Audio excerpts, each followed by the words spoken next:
Okay, good day mga ka-airsoft. Good day mga ka-bigman. Happy Tuesday sa inyong lahat mga ka-airsoft, no? Napaka-init, napaka-grabe, ibang-iba na talaga yung klima ngayon, no? Napaka-init sa labas, napaka-init nung heat wave na tinatawag. Pag humampas, pag dumampi sa iyong mukha, nako po, grabe, no? Mga airsoft, ingat tayo, ingat kayo, lalo na may mga may edad dyan, okay? Hindi naman maikakaila, mas mahina ang resistensya, mas mahina ang katawan ng mga merong edad dyan, no? Kaya yung mga magulang natin, sabihan natin, protektahan natin, hindi pwedeng sumabak, no? Sa ilalim ng initan. Hindi tulad nung unang panahon, nung akala mo napakatanda na, no? Hindi tulad noon, kumpara ngayon, ibang-iba talaga. Ay, look, ibang-iba talaga ng mga ka-airsoft. Kaya ako, I do suggest, ingat, wag nang maglalabas, kundi rin lang importante, no? Kasi pwede kayong ma-heat stroke, no? Yan yung bagay na, isa sa mga bagay na hindi magandang mangyari sa ating katawan. Inom ng tubig, hindi ng alak, okay? Inom ng tubig, yan, makakatulong para mapanatiling, maganda at saka maganda ang temperatura ng ating katawan, okay? Pero syempre, ano man ang mangyari, hindi pa rin matatapos, hindi pa rin tayo dyan titigil. Everyday may daily unboxing tayo na nire-request ng mga ating ka-airsoft na hindi makapag-walk-in. Okay, bali shipping ang mangyayari sa mga item na to. Okay, bali shout out Tatay Boying of Las Piñas. Si Tatay Boying of Las Piñas, plano nga niya na pumunta rito. Kaya lang ang problema nga naman yung init, no, nasasagupain niya. Kasi mga airsoft, no, kahit nakasasakyan ka, ang problema naman is tuwing pagbababakas ng sasakyan, bubuga sa'yo yung init sa labas. Tuwing magbubukas ka ng bintana, bubuga sa'yo. May kaakibat na sakit din yun, no? Yung yung lamig, init, lamig, init. Pasok sa aircon, labas sa aircon, 'di ba? Meron ding sakit na pwedeng idulot sa atin, trangkaso, sipon, ubo, 'di ba? Ganyan. Kaya mas minabuti ni Tatay na ipa-ship na lang, no? Itong unit niya, napakalupit nito. Madalang to, very rare to. Hindi naman laging i-demo to, itong unit na to, no? The M110, okay? HK416. Normally, ginagamit to pang DMR. Normally, ginagamit to pang mga long range, no? Ito, pang malayuan. Kung makikita niyo yung itsura niya, nakakatakot. Ang laki-laki niya. Ang magazine niya ganito, oh. Yung conventional M4 magazine is ganito. Tingnan niyo naman. 'Di ba? Ang lapad-lapad ng magazine niya, no? So, hindi normal na nakikita. Actually, ilang piraso lang to. Kung di ako nagkakamali, 4 na piraso lang to. Nabenta na natin yung 3, yung 2. So, ito yung pangatlo. So, kung sakasakali, isa na lang yung matitira rito, no? Napakalupit nito. Ang kapantayan nito is yung yung DMR din na Cobalt, kung tawagin. DMR Cobalt ni yun ang kamukha nito ni Guay-Guay, no? Ni Guay-Guay, di GNG. So, ayun din, very rare din, not the ordinary rifle na makikita mo. Solid na solid to, tulad ng request ng ating ka-airsoft, Tatay Boying of Las Piñas, no? Ano yan? Boying Cepeda, no? Hindi ko alam kung ba't Boying, Hindi ko alam kung yun yung real name niya or Tatay Boy Cepeda of Las Piñas. Talon, basta somewhere in Talon. Hindi ko lang sigurado kung Talon 1, 2, 3, 4, di ba? Marami kasi yan, Okay, Tatay, ito yung unit mo, ito yung demo yung test fire natin regarding sa scope. Choice mo kung anong gusto mong ilagay na scope dito, pero suggest ko telescopic scope ang ilalagay mo rito. Huwag kang maglalagay ng ordinary scope. Saan nakita yung magazine, Lucas? Sa gilid po. Saan gilid? Likod nun. Doon nalaglag, ganon. Opo. Ngayon, yung isa pa, kita na? Hindi pa. Hindi pa. Okay na, ayun. As I was saying, yun nga, mag-e-enjoy dito si tatay, no? Okay, then another unit, no, going Pangasinan na naman. Inuulan tayo ng mga taga Pangasinan, no?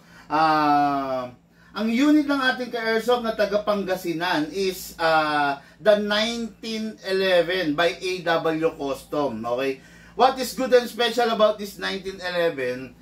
5.1 siya pero nagmumukha siyang 6 point something. It is because meron siyang compensator, okay? Ayan, makikita ninyo, kunin natin, ayan, no? Ayan, meron siyang compensator. Kaya lang, yung compensator niya, nagre-reverse. Kumbaga, hindi siya yung compensator na naiiwan. Siya may compensator. Napakaganda nitong unit na to. Not the ordinary na nakikita din nyo everyday. Not the... Paano ba sabihin to? Not the conventional na nakikita yung 1911, no, na everyday.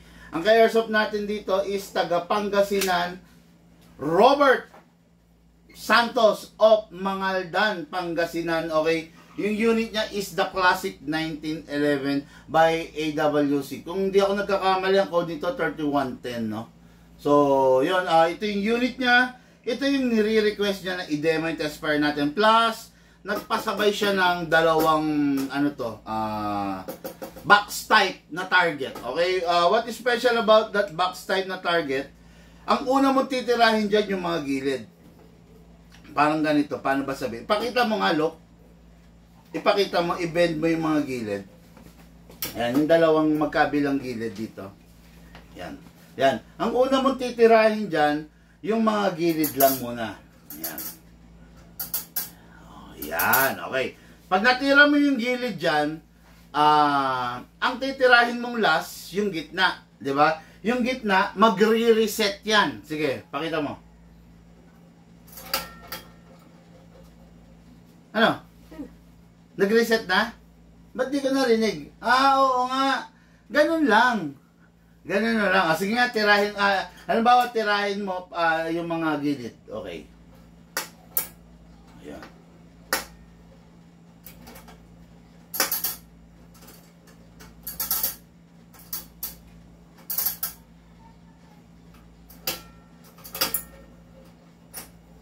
Ayan. Natira na yung gilid. Oh, ngayon, tirahin mo yung gitna. Pa! Galon. Gitna? Oo. Para mag-reset.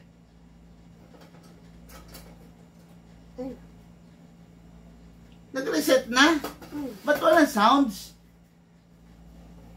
Walang tunog. Okay, akala ko, inaantay ko yung lagitik. Wala palang tunog yan pag na-reset, no? Okay, so yun, ganun yan, no? Bali, pinasamahan ni Bossing ng dalawang set, no?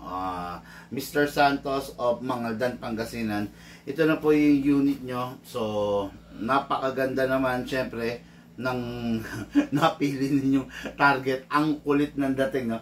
Ang kulit ng datingan ng target ni Tatay, no? Okay. So, ngayon, let's begin. Let's review and unbox the unit. But before tayo mag-start, mga airsoft, no? Yung mga tumutulong sa ating nag-share ng ating mga live video, maraming salamat sa inyo. Napakalaking pabor, napakalaking utang ng loob ko na natatanawin yan sa inyo, no? Maraming salamat sa mga ka-airsoft natin na walang sawa, no, na nag-share. Mga ka-airsoft natin na OFW, mga ka-airsoft natin na seaman na sa kasalukuyan, lumalayag yan, no? Nagtataka lang ako, no? Minsan sumakay ako sa barko, maalon, nahihilo ko, or bangka ba yun, no? Hindi naman siya barkong malaki, hindi rin naman bangkang maliit.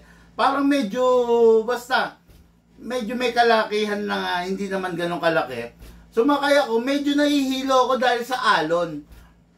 yung bang mga seaman natin na sumusuong sa Bermuda, sa Pacific Ocean na kahit bumabagyo umaandar yung barko nila, hindi ba kayo nakaka-experience ng pagkahilo, no? Ako ako kasi konting lang nahilo ko no nung minsan sumakay, kaya hindi ko na inulit Kaya nagtataka ako sa mga seaman, sabi ko, napakagagaling naman nito, nakakabilib kasi never sila nakaka-encounter nga ng pagkahilong gano'n, no? Okay, tapos ano ba yung sasabihin ko? Yan, sa mga seaman, sa mga construction worker, na mga ka-airsoft natin, hello po sa mga engineer, sa mga doktor, sa mga pulis, sa mga dentista. Hello po sa inyong lahat. Hello, hello sa inyo dahil ginagampanan ninyo yung inyong sinumpaang tungkulin. Lalim, di ba? Sinumpaang tungkulin sa atin dito sa Pilipinas. Hello po sa mga ka-airsoft natin na SG. Bossing, mamaya na kayo manood ng live ha. Baka meron nang gumagawa ng kababalaghan dyan sa pinopostehan nyo madadali pa tayo pare-parehas, no? Okay. Baka nakaposte ka sa bangko, kailangan alert ka, di ba? Most of the time, kailangan alert ka, no? Nakakatawa naman kasi nagagampanan ng mahusay ng ating mga kababayan yung kanilang trabaho. Sa mga ka-airsoft natin na from the MMDA, nako, grabe, ang dami kong ka-airsoft, ang dami kong ka-airsoft na nagpapabati dyan sa MMDA. Maraming salamat sa Skyway going to South. Nung nakaraan, nakilala nila ako, humingi ng sticker, no? Hello mga bossing, mga ka-airsoft dyan sa lugar ng Skyway, no? Skyway sa yan, going south yan. Okay? Lahat tayo, good vibes everyday para masaya ang buhay. Okay? Unahin natin to. Unit natin ka-airsoft, Mr. Santos. Si Mr. Santos ay first time ka-airsoft natin. Bumili siya ng airsoft way back nung natapos na yung pandemic. Siguro walang 2 years. Mga 1 year ago, no? So, bumili siya doon sa seller hindi ko na sasabihin kung anong seller. Ayaw ko naman siyang siraan, no? Basta sa seller sa Pangasinan. Ngayon, na-trauma siya dun sa binilan niya kasi bakit? Kinuhanan siya ng pera 3 weeks na hindi pa na ibibigay yung item. Ang sabi ng binilan niya, meron daw available. Ngayon pala, pre-order siya, hindi niya on hand, no? So, matagal nang hinahanap ni Mr. Santos itong unit na to, yung 1911 na silver ng AW Custom. Okay? Matagal na niyang hinahanap at ngayon napadpad siya dito sa page natin. Dito niya nakita to, yung hinahanap niya na to. Si tatay ay isang collector, shooter, paano ba sabihin to? Ang trip niya is mag-practical shooting, pero dahil nga sa edad niya, so nasa bahay na lang siya nagpa-practical. Gustong-gusto niya nakikita yung mga collection niya na naka-display. Okay? So ito, yung tong unit na to, kaya plain na silver, papaukitan niya ng meron siyang sariling laser engraver, no? So papaukitan niya ng pangalan niya. Lahat daw ng unit niya may nakaukit na pangalan niya. Gano'n naman pag mga big time, no? Kasi syempre, kumbaga, hindi biro yung magpa-laser ka. Hindi biro yun. May ano yun. May volume malaki yun yung magpapa-laser ka ng engrave, no? Alam ko, kung di ako nagkakamali, per letter yun. Diba? O, kung halimbawa, ang pangalan mo, Policarpio de los Santos Miguel. Okay? Miguel Policarpio de los Santos. Putyan, dami nun. Kung di ako nagkakamali, parang 500 pesos per letter, no? Ang haba. Pero depende rin pala sa size. Kasi minsan, pag maliliit, mas mura. Pero yung mas mga malalaki, mas mahal. Pero yung mga tinatawag na sobrang liliit, iba rin ang presyo nun, no? Kumbaga yung mga micro ang size ng letter, yung talagang super liit, iba ang presyo nun. Okay? So, unit ang ating kay Airsoft. Ito po, what is good and special about this? Silver. Diba? Silver color, talaga namang matindi, full metal mula ulo hanggang baba, okay? Syempre ang grip is ABS plastic, okay? Kasi natin naka half up rubber siya, pero I think hindi siya naka-fix. Hirap dukutin. O nga, hindi siya naka-fix outer barrel, no? Barrel guide, stainless steel, conventional, no? Stock na trigger, hammer set, hammer set. Beaver tail, conventional pa rin. Ang hammer set, no, ang hammer pin, merong dummy firing pin, no? Kasi sinauna hindi naman 'to yung unit na na parang twist na ibinagay sa year natin ngayon, no? So, sinauna to. Buti nga may naitabi pa tayo nito. I think, kung di ako nagkakamali, nasa 3 piraso lang tong stock na to natin, no? And I think tayo lang ang meron nito. Okay? Tayo lang ang meron nito. So, matagal na to nakatabi, na ilaliman na to, no? Kaya nung nag-request si Sir, hinango pa namin dun sa ilalim, no, ng mga stock na ilaliman na to. Good thing na lang rin dahil meron tayo kasi ang tagal nang hinahanap to. Okay? So, mabigat siya mga ka-airsoft, no? Comparable dun sa ordinaryong 1911. Siya talagang, hindi ko alam kung bakit siya ganito kabigat, no? Parang bumibit-bit ka na rin ng 2011 sa kanya, okay? Kasi we all know na ang mga 1911 solid tong ibabaw, solid tong slide. Kung mapapansin mo nga, pag binibit-bit mo siya, ang weight talaga ng mga 1911 ng caliber 45 nasa unahan. Talagang yumuyuko siya, ayan, Talagang yumuyuko. Ang weight niya nasa unahan. So, kailangan mong i-balance yan, no? Hindi katulad ng mga 9mm, ang weight is nasa gitna, nasa center naman. Okay? Ito naman, dahil nga malakas ang mga caliber 45, then ang weight niya is nasa front. So, meron kang allowance pag nagre-recoil. No? Nakakatulong yun. Kumbaga may silbi yun, yung weight na yun, kasi yun yung nagiging balancer niya during the recoil. Diba? 1911, lakas ng recoil, diba? Lakas ng pak! Diba? Gumagano'n. So, dahil nga mabigat yung unahan niya, pigil nung weight na yun. Okay? Woo! Napakaganda. Very rare to. Same as dun sa D-Day natin, di ba? Sa special natin na D-Day. So, let's roll this demo, no? Okay? Release the magazine. Tatay, ito yung yung target mo. Hindi na namin i-dismantle to. Ipapabox ko na lang ng ganito. Kasi, meron siyang mga maliliit na screw rito. Kung i-dismantle namin to, baka mahirapan kang i-assemble, no?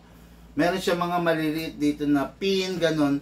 Mahihirapan ka. So, ipapabox ko na lang to ng ganito, diretso na sa'yo. Okay? So, spray tayo ng silicone oil, syempre, number 1 sa ating magazine, no? Press the valve, press natin yung valve, then sprayan natin. Okay, after that, sprayan din natin tong ilalim. Ayan. Apo, sa unit, ito yung unit, ikasa natin. I-lock natin manually, sprayan natin yung nozzle. Nozzle, yung color red sa loob. Okay?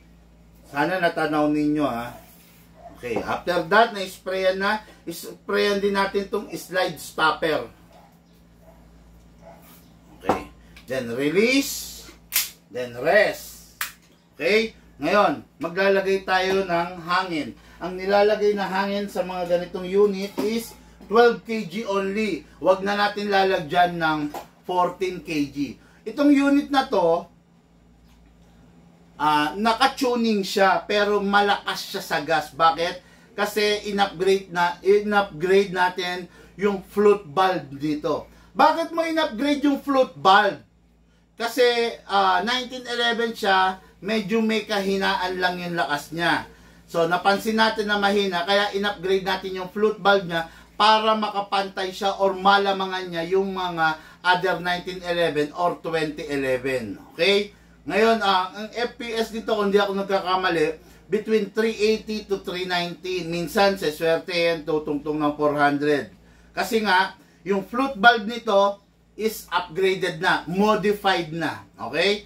Kung nahihiwagaan kayo, ano yung float valve, nakakalakas pala, hindi ko ina-advise na pangahasan ninyo na galawin yon. Kasi, one error is equivalent to tapon na yung valve. Hindi pwedeng trial and error kasi may kamahalan yung valve. Kung hindi ka expert dun sa linyada na yon, wag mong i-attempt kasi mapapahamak ka. Okay, lagyan natin ng gas. 1, 2, 3, 4. Okay, medyo dinagdagan ko 4 seconds kasi nga sabi ko sa inyo, dapat 2 seconds lang, di ba? Pero dahil nga in-upgrade natin yung float valve, gusto ko lang makasigurado na hindi kakapusin ng hangin mamaya pag nag-firing tayo, no? Kasi alam ko pag in-upgrade yung float valve, lumalakas sa gas eh. Pero alamin din natin, no? Atake natin to pababa. Yung ibang unit dito sa harap pinahatak yung spring, ito sa gilid. Sa gilid hatak. Put your right thumb here. 1911 po ito. Mahirap ang pyesa nito. Okay, no? Put your right thumb here. All the way hanggang baba. Pag naibaba mo na dito mo isushoot yung bala sa baba. Ingatan na, 1911 to. Naku po, pag nabasag to, wala talaga tayo makukuha, promise. Okay. Hindi na natin kaya pupunuin. Ang maximum rounds na pwede sa kanya is... Ay, ang galing. Okay. Galing na 1911 na to. Pag ibinaba mo pala, pwede mong ikawit yung spring. Ayan na. Oh.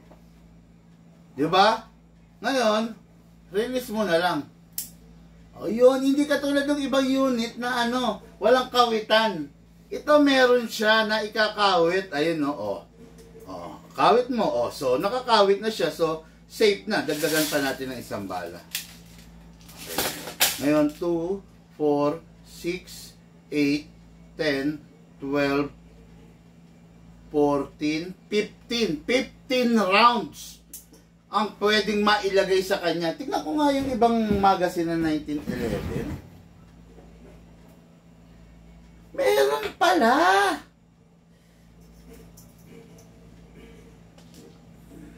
Ang galing. Grabe. Yun. Ngayon ko lang nalaman. Pasensya na.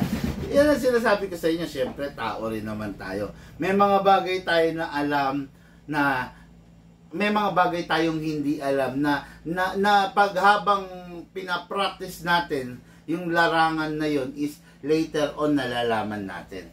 Yan, meron siyang kawitan. So, bagay na wala sa mga ibang unit like Glock, like 2011. Pero siya meron. Okay? So, let's begin. Pasok sa unit. Kasa. Ready to fire. Firing tayo. Firing. Firing. Grabe, lakas oh.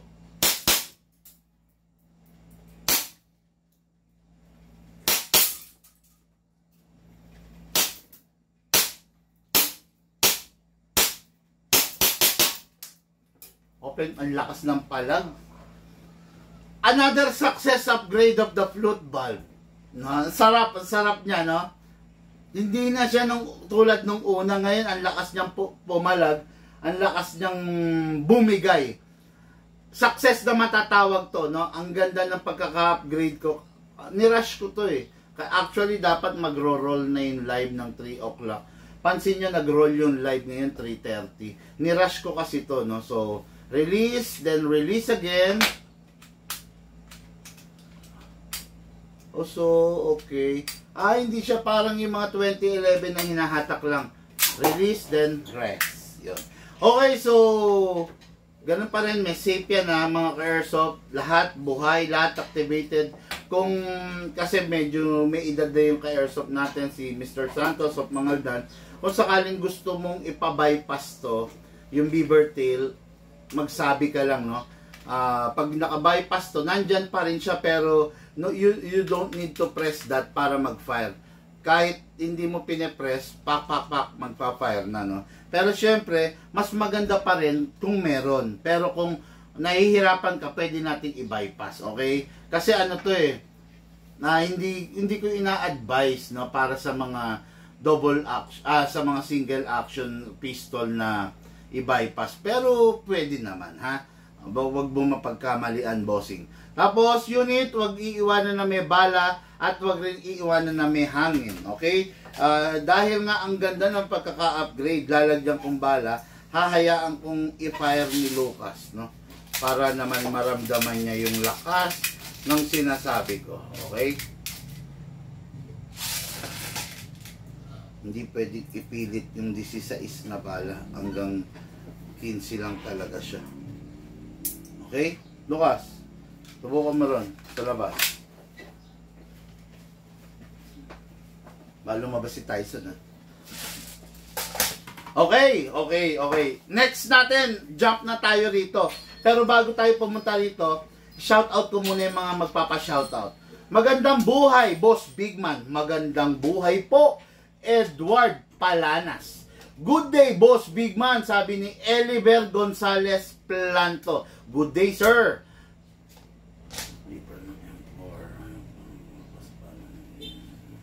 Okay, then, okay.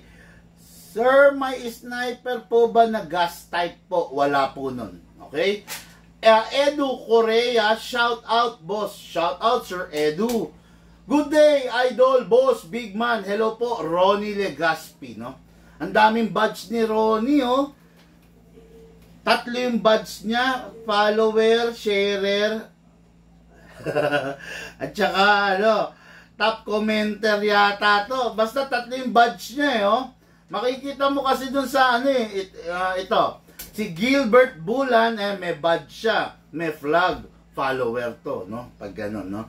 To. Good day, boss big man, sabi ni Raybert Laksina. Shout out, sabi ni Gilbert Bulan. Okay. Ayun. Okay, yun. Medyo kaunti ang mga natin ngayon, subscriber na naka-online. Baka mga naka-focus lahat sa kanilang mga trabaho, no? Okay, nagugulat ako normally pag nagla-live tayo 80, 100, 120. Ngayon below 50 lang tayo, no? Malamang sa malamang mamaya pa magsisidatingan niya mga yan. Or sa kasalukuyan ay tinatapos na yung trabaho, no? Hindi na muna nanonood, tinatapos na yung trabaho kasi pagdating ng alas 5, uuwian na. Malamang sa malamang, mamaya magnono-oran yung mga ka-airsoft natin during the biyahe pa uwi. Hello, ingat lahat sa biyahe mga ka-airsoft, ha. Mahal na mahal ko kayong lahat, okay? Shout out, sir, rides na, sabi ni Jora Valenzuela, Harold Valenzuela, kasi binaliktad Rides. Speaking of rides, night ride muna, boss. Mainit. Mainit ang init. Alam mo naman yung pag mga big bike, kailangan naka-riding jacket talaga. Ang init, grabe, no? Siguro night ride lang muna, coffee night ride, no? Pero hindi muna makakapag-ride na during 10 hanggang 3. Grabe. 10 hanggang 3 ng 10 ng umaga hanggang 3 ng hapon, ang hirap mag-ride. Parang pinupunit yung balat mo, no? Grabe. Pasensya ka na, no? Kung sakasakali, sana makasabay kita sa mga ride na ginagawa natin everyday. Okay? Good day, Boss Bigman, sabi ni Enrile. Hello, Enrile, no? Ingat ka, ingat sa health, magpalakas kasi si Enrile ay Juan Ponce Enrile pala yun. Ay, 100 years old na, no? Ang ating Senator Juan Ponce Enrile. Good day, Master Big Man. Sabi ni Joey Boy Dumpit Makusi. Hello po. Shoutout, Boss Big Man. Watching from Qatar. James Valverde. Okay, no? Boss, ano ma-recommend mo magandang GBBR? Tulad na sinasabi ko, Raybert, manood ka ng ating vlog para matuto ka kung ano yung maganda. Tandaan mo, ang maganda sa'yo is hindi maganda sa akin. Okay? Ang best sa akin, maaring hindi best sa'yo. Kaya, ang batayan ng pagiging maganda is kung ano yung gustong-gusto ng kamay mo, ng handling, at saka ng taste mo. Okay? Okay, yes, sabi niya siguro, yay. It is night ride, sabi niya, no? Oo, night ride muna. Grabe ang init talaga ngayon, no? Hindi ko maatim yung init na gumagano sa muka. Pag nga lumalabas, actually, maghapon lang akong nasa bahay. Pag nawala yung araw, dun ako sa bonsayan ko, nagkakape. Diba? Okay, so, Sir Boy, ito na yung unit mo. Okay, what is good and special about this? Halimaw to. Halimaw. DMR to. Kung akong gagamit nito, si Tatay Boy, may kaedad na. Ang bigat, oh! Grabe! Kung akong gagamit nito, sa totoo lang, ang ise-set up ko rito, number 1, merong bipod dito. May bipod siya para hindi ko siya kailangang bit-bitin. Okay? Then, may bipod siya. Ngayon, naka-telescopic scope to. Gusto ko to. Dahil sa laki niya, tandaan nyo, pag ito naging loaded, mas hindi na komportabling buhatin to. Pag ito naging loaded na, ang laki, ang haba. Tingnan nyo, hindi kasya sa camera yan. Oh, kasya ba? Delayed yung ano ko eh. Oh, ayan oh, kita nyo? Hanggang dito lang ang nag-appear sa camera natin, ha? Diba? Ang haba niyan. Papakita ko sa inyo yung yung size ng CQB. Nasaan na ba ang size ng CQB para ma-compare natin na. Bigyan mo nga akong CQB. Ito.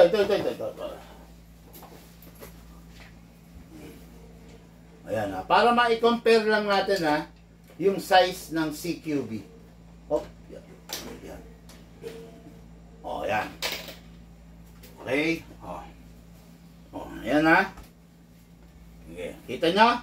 Ang layo. Ayan oh. Yan ang CQB. Ang layo niya, di ba?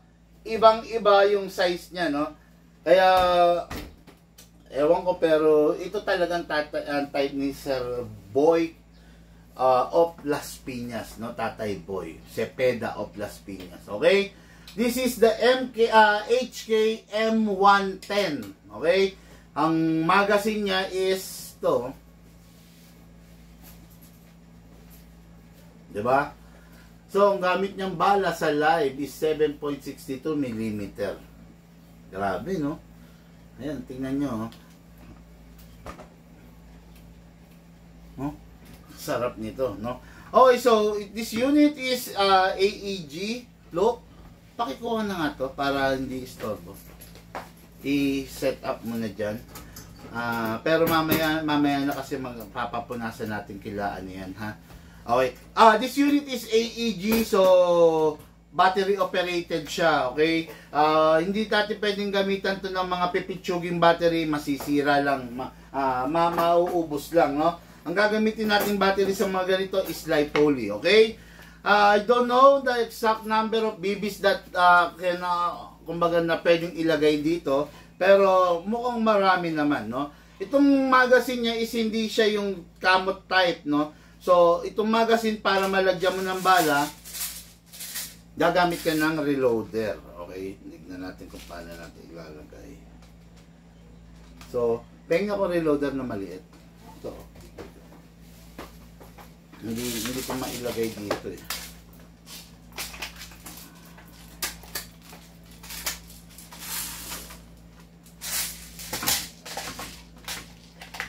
lagyan muna natin ng bala. Ay, ng battery, no? So, ito yung plug. Pasok lang natin to. Okay. Then, lagay natin to. Mga ka-airsoft, meron lang akong isang reminder. Yung mga ganitong unit is hindi siya, huwag kayong umasa ng mataas na rate of fire. Ano ba yung rate of fire? Yung bilis ng bala. Ito yung mga ganitong unit is purely FPS to, no? Pag sinabing FPS, half-day, kung half-day ang gusto nito. Hindi siya mabilis. Tingnan natin, single fire. Rapid fire. Oh, yon.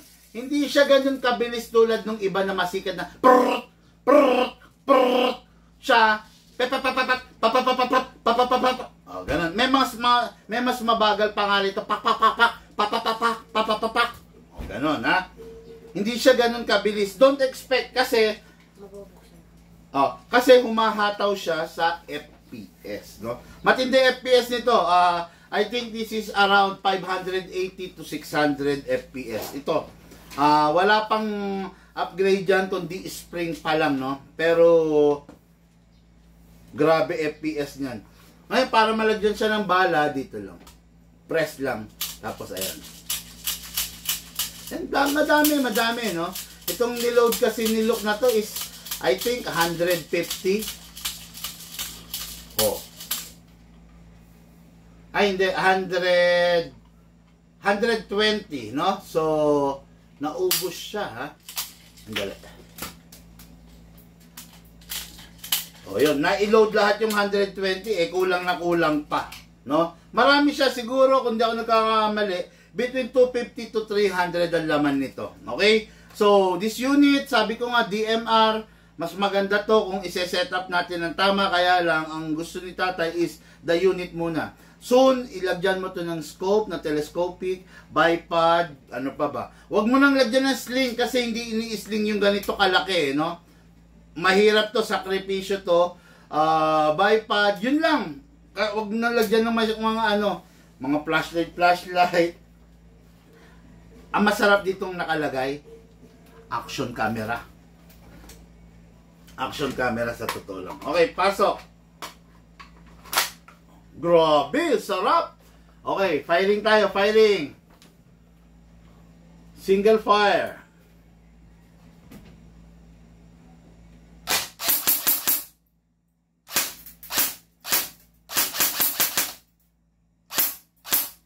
Grabe, lakas ng FPS.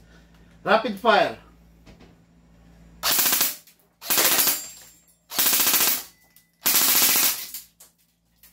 Tumadagundong. Single fire. Single fire.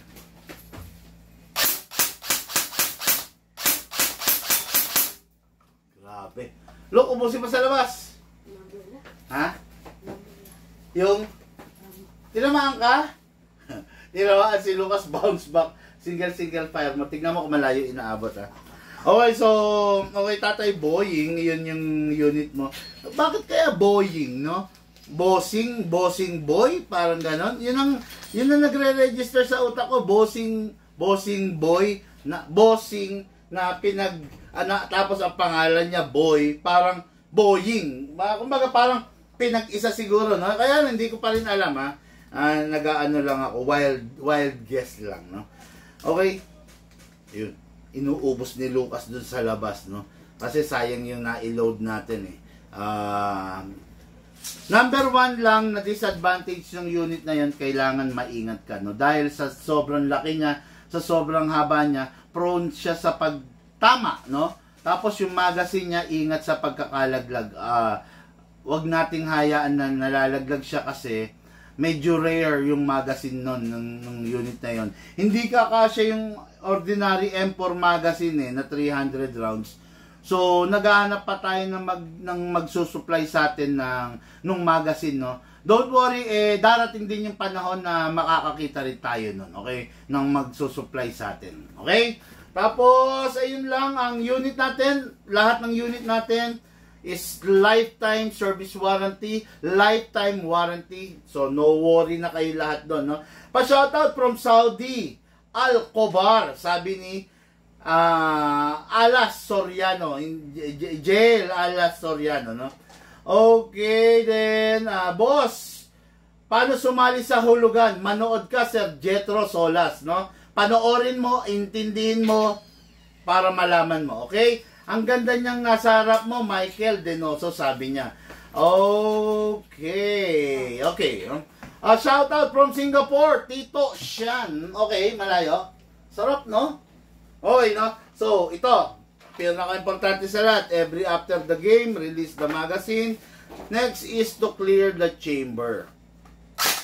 After you clear the chamber, rest mo yung spring. Lagay mo siya sa rapid fire, press mo ng 1 second, then single, then save. O yan, ha? Okay? Yun lang ang kailangan, sundin lang natin para hindi sumakit yung ulo natin pare-pareho. Okay? Mga Airsoft, lahat po tayo nagmula sa iba't ibang larangan. Pinagbuklod, pinag-isa ng iisang libangan. Yun po ang paglalaro ng Airsoft, hatid po sa inyo ng inyong lingkod. Walang iba, kundi si Big Man. Thank you po and have a blessed day.